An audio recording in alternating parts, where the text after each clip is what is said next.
we go. I'm not sure I didn't weigh the pack. It feels like it's around 25 to 27 pounds. That's a guess. So we're gonna head out. Oh, I'll just show you real quick.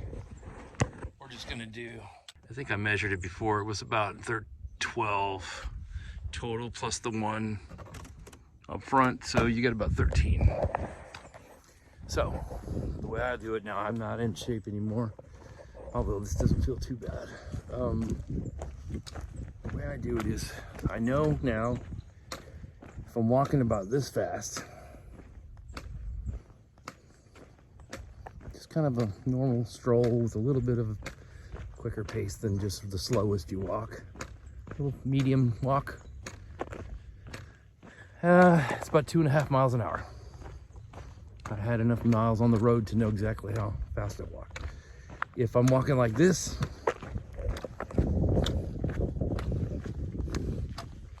it's about 3.2 was about my fast walk. So I'm just gonna average 3. We got 12 to 13 miles.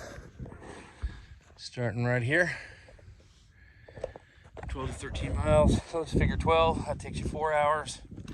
Throw in an extra hour in case it's a little longer, in case you go a little slower, so figure 5 hours. It's about 9 o'clock, 9:30, we'll say 10, so I should be arriving at camp around 5.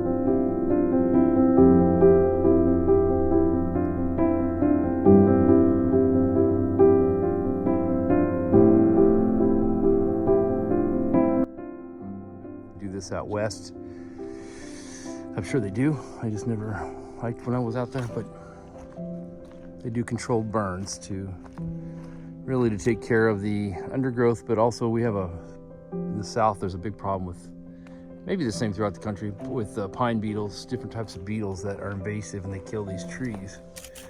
So this actually does not really hurt the tree. The outside bark gets burnt, but it only burns to there. So it's okay. And what it does is kills all the ticks and kills all the garbage, kills the beetles, and it also triggers, basically creates fertilizer with all this charcoal and chemicals in the burning process. Also triggers the earth to regrow. And you can see this only happened last week, I think. Very quickly, the grass comes back, the bushes come back, life comes back very quickly. And it's just a natural part of the process of a forest. But because we are maintaining these forests, we have to make sure we do it, or else it'll eventually do it itself, but the whole thing will burn up and burn people's homes around it and so forth. So, plus the beetle problem is real. It will kill a lot of these trees, but it's very, looks very drastic, but it's really not. This stuff will be back in a month or so. In the meantime, it feels like walking through the land of Mordor.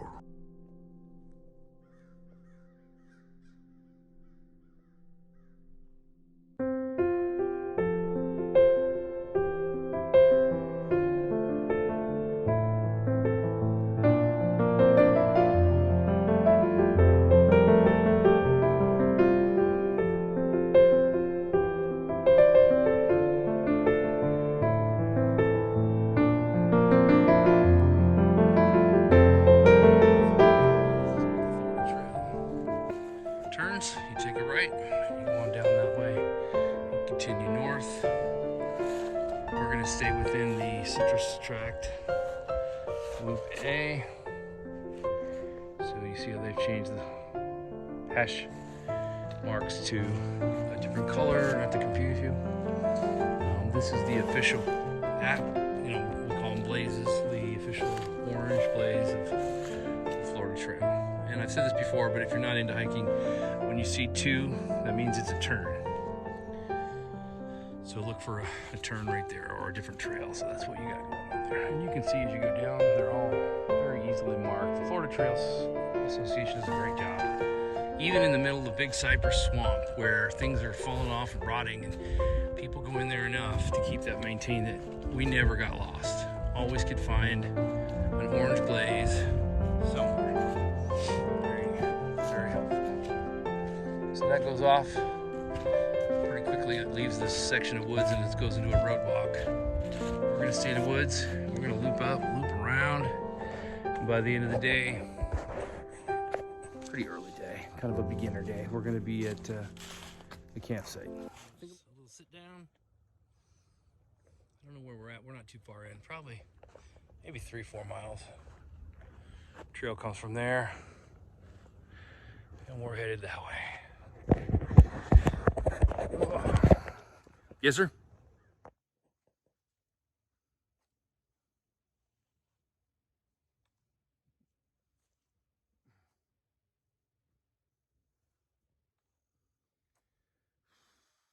Sun's coming out. A little bit of sun coming out. We got out of that burnt part. Now we're in the regular forest, what it looks like.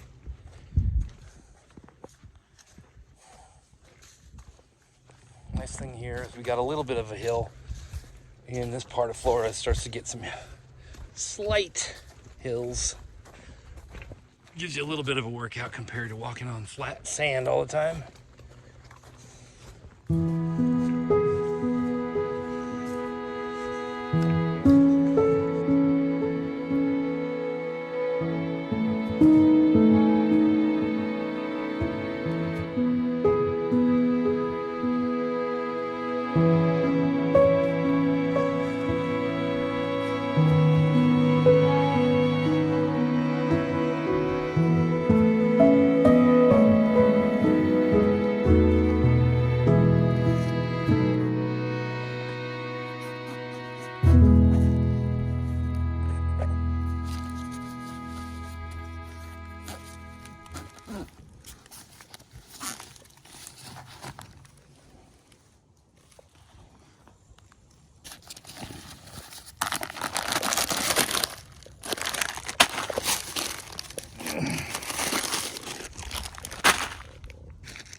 Lunch.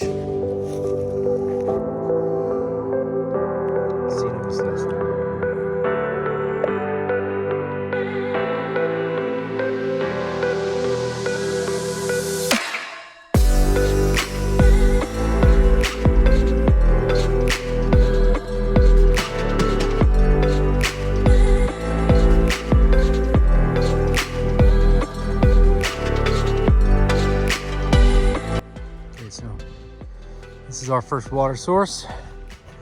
I'm gonna skip this one because I don't need it. First time I did this trail, I didn't know what the trail was like, so I was paranoid. And I stayed here and boiled lunch and used this water. So it looks fairly terrible, but if you filter it, it's fine. This is a horse cistern and basically rainwater and groundwater that collects, so it's not too bad. And you've got lots of water and some tadpoles if you want them. But we're gonna skip this. I got almost 2 liters still. I haven't drank much. And I know that our camp tonight is gonna be where the water pump is. Water station 1.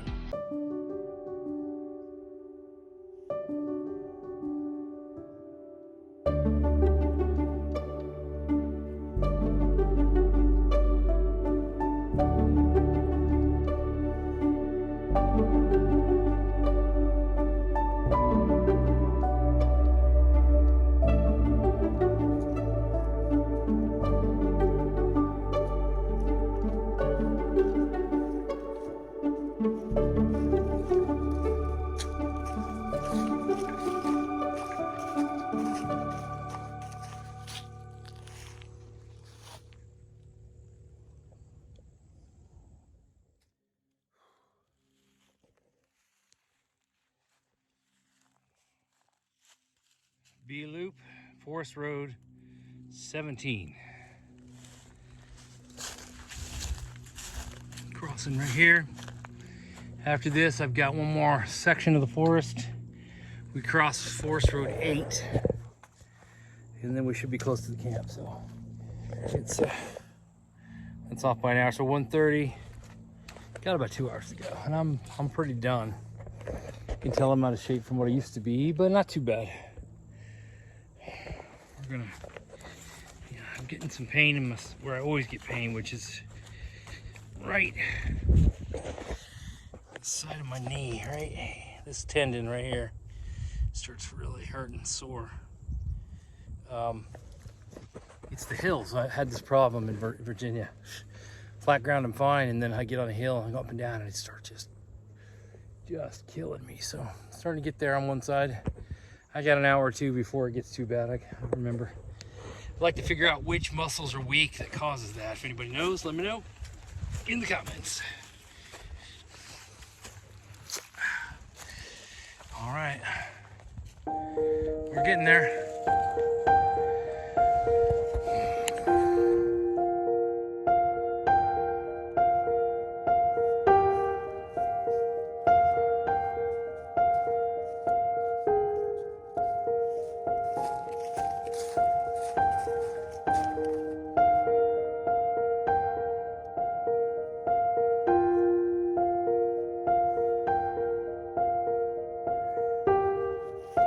Have to be uphill the last half mile. A little more to go. So Forest Road 8. I recognize this spot when I first hiked in here a couple years ago. I couldn't find the pitcher pump, and I thought it was on this road. I walked up and down here miles and miles, but I know where it's at now. So we're almost to camp. I think I'll camp in the primitive site for tents unless there's a bunch of people there.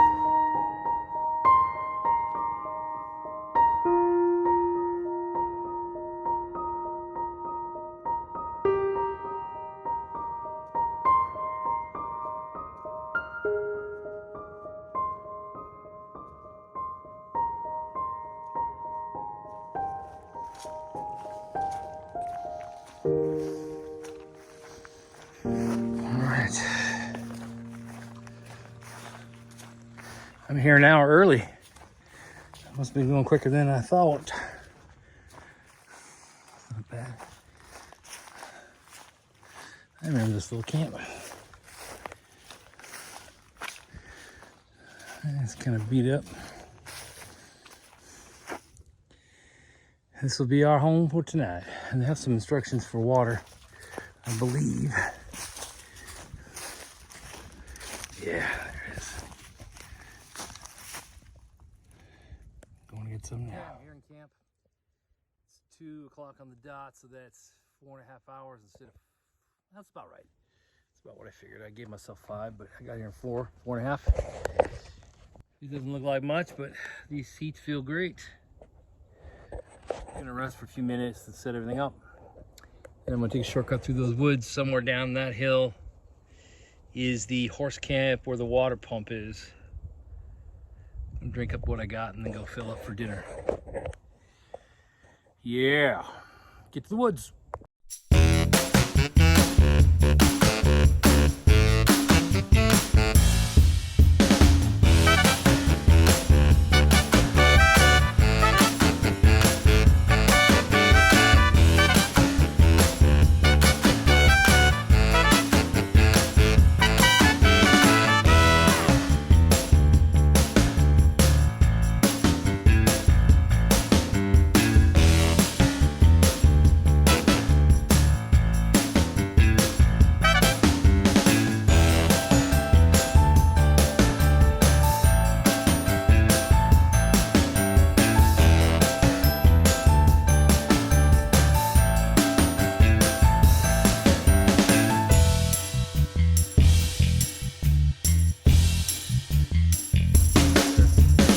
That was a terrible example of a setup. I can't believe how quickly you forget how to do it.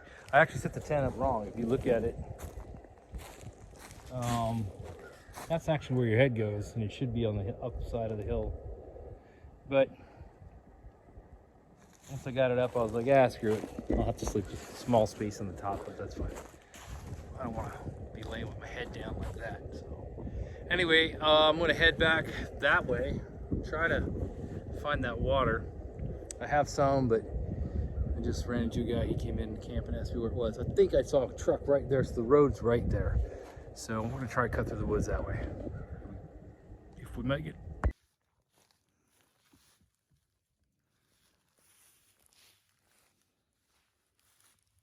We got water. We got a little damage going through the shrubs, but we got it. Now we gotta get some firewood. A couple pieces of fat wood. This is that, it's really filled with sap, almost like turpentine. You find this in the bottom of dead trees that get knocked over, or when they do these burns, sometimes it burns all the garbage, but you can get a piece. And if you look at this, where did I see it? There's some fat wood in this too. I can't see it now. It's right in there. So this is like gas. So I'm gonna use that. I'm gonna use the box that I brought that with in, and a little bit of twigs. We got some basic stuff here that people left. I don't need much. Just try to build a fire to boil some water. It only takes a minute.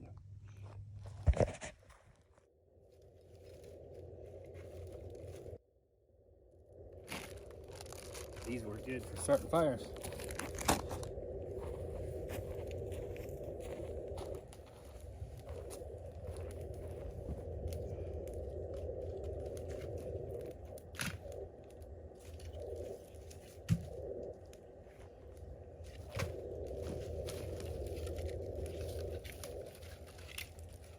Some kind of garbage wood here, but it'll work.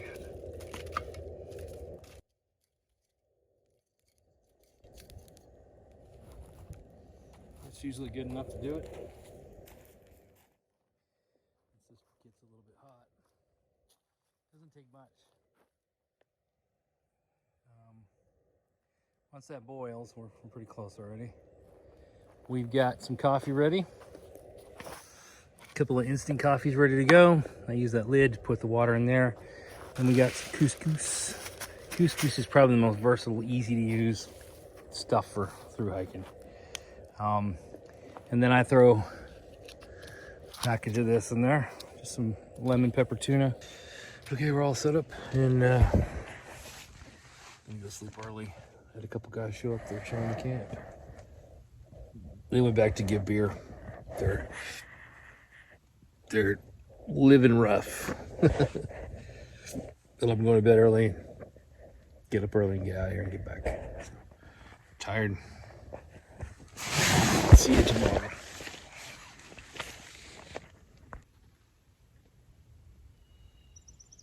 Sounds good right now.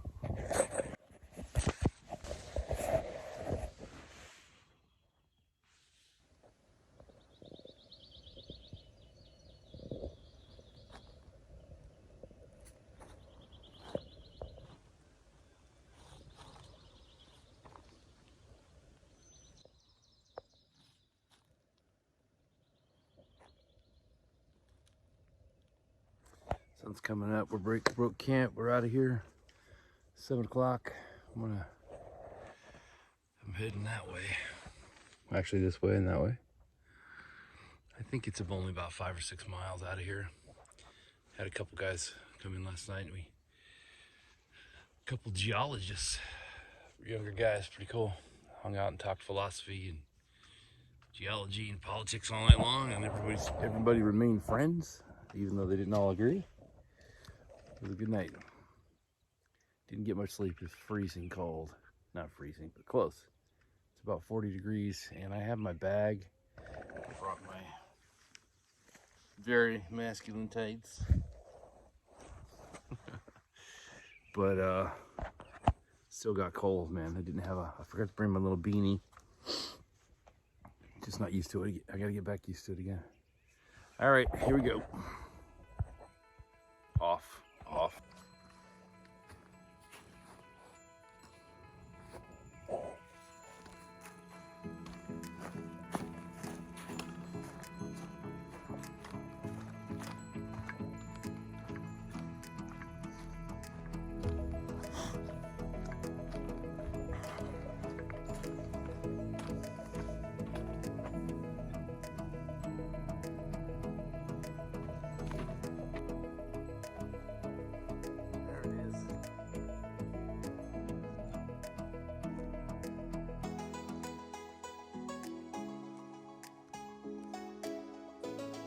morning.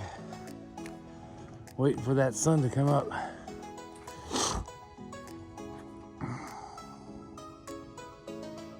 Just taking the road back. I gotta get back quicker than just going on the trail. It's a little bit of a shortcut.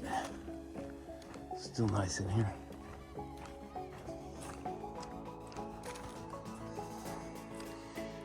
Alright. Just about done with the Citrus Tract little section I did. See you at the end.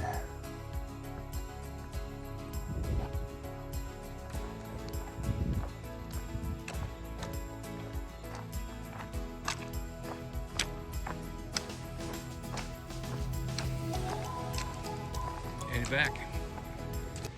So we did this right here. We went here around to there yesterday, which according to this is 6 points. I think the whole thing, I don't know. I think this section is, well, I don't know. But we went here, here, there. And this morning I just came down and took a forest road back over. So I'm not quite sure how many miles. I'm gonna track it later, but yeah, ready to go home, feeling good. Gonna go eat a pizza, something. Starving. We'll do a wrap up next. Thanks, guys. You can go on floridahikes.com and you can get some more information about the Withlacoochie State Forest. There's many different trail sections, but that one was called the Citrus Tract. And it has a 42 to 45 mile overall loop on the outside. There's some interior loops as well. But on the outside, it's got 2 or 3 primitive sites. So we stayed on the first one in the northern section of the B loop. And had a great time. Met 2 guys that I didn't really film them, but they ended up staying in the same camp, and we hung out all night and talked about geology. They were geologists, engineers that worked, scientists that worked for NASA. Young guys, but super smart. Had a great time, a lot of fun. And sometimes the best part of the hiking trail, when you're trying to get alone and be alone, like me, I like to isolate, but you run across people that you just don't expect to meet. Could be what we call a trail angel, somebody leaving food or water, helping you out, giving you a ride. Or it could just be somebody that ends up in your camp that night and you share a spot and end up having a great time. Maybe never see them again, but made the trip really better. So that happened. So I appreciate you guys. I'm going to be setting up my Patreon account. I've hesitated to do that for a long time, but I don't really like, getting money or assistance, but I want to do this more, and I want to be able to do this full time at some point. So to do that, I've decided to open the doors to anybody that wants to assist me in that. It's I'm going to do it anyway, but to be a patron, and I think it's kind of cool. I am a patron on other people's channels and sites because there's things that I really want to support and I enjoy, and so I'm going to open that up for you guys if you want to help out, if you get anything out of this channel, so I can get out there and do this more. I know a few people have told me they can't physically hike or get out anymore because they're either, for whatever reason, and they kind of live through these videos, and I do the same. I watch all of these hikers and find new places to hike, and new ways to do it, and gear, but even just to watch and enjoy the effort and work, and it takes time and work and gear to put these things together. And so I'm going to open that up and try to focus next year on a lot more hiking. CDT is my big goal next year, the Continental Divide. So appreciate you guys. Get to the woods. That's all I got to say. That's my message. If you're in recovery for alcohol or drugs, this is a safe place for you to come. And I'm recovering myself, working on it. And part of my big push is I think everybody can really assist in their recovery by getting to nature. I think that's a big disconnect we have in our society. And just kind of rediscovering yourself, stripping off the trauma, PTSD, childhood crap, whatever it is. Give yourself a break and get to the woods a little bit, and I think that even a little bit, that helps us all, because our lives are so stressful today. So, I mean, look at the bags under my eyes. Yes. It's just looking at a computer screen all day. It's hard on us. So, nature, get to the woods, hike, camp, take your kids. That's what's important. So, that's my message, and I want to do that full time. So, I appreciate you guys hanging out this long, and look forward to doing some more videos for you. Have a great night. Nomadic Recovery.